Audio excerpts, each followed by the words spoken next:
ശബരിമല സ്വർണ്ണക്കൊള്ളയിൽ സർക്കാരിനെതിരെ പ്രതിപക്ഷ നേതാവ് വി.ഡി. സതീശൻ. സ്വർണ്ണക്കവർച്ചയ്ക്കപ്പുറം നടന്നത് വലിയ കച്ചവടമെന്ന് വി.ഡി. സതീശൻ. തട്ടിപ്പിന് കൂട്ടുനിന്നത് സർക്കാരും ദേവസ്വവുമാണെന്നും ഹൈക്കോടതിക്ക് തട്ടിപ്പ് മനസ്സിലായെന്നും വി.ഡി. സതീശൻ പറഞ്ഞു. പോറ്റി കുടുങ്ങിയാൽ എല്ലാവരും കുടുങ്ങും.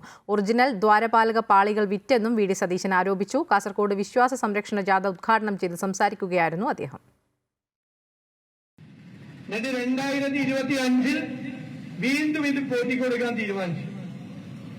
അപ്പൊ ഈ വാസവ മന്ത്രിയും ഇപ്പോഴത്തെ ദേവസ്വം ബോർഡ് പ്രസിഡന്റും ഒക്കെ ഈ കളവ് നടന്നത് അറിഞ്ഞുകൊണ്ട് തന്നെ ആരോപണ വിധേയനായ അയാൾക്ക് തന്നെ വീണ്ടും കൊടുക്കാൻ തീരുമാനിക്കുക. പക്ഷെ ഞാൻ പേടിച്ചുപോയി. കാരണം ദ്വാരപാലക വിഗ്രഹം പോയി, മറ്റേ കഥകിന്റെ സാധനം പോയി, സ്വർണം കട്ട്ലേറ് സ്വർണം പോയി.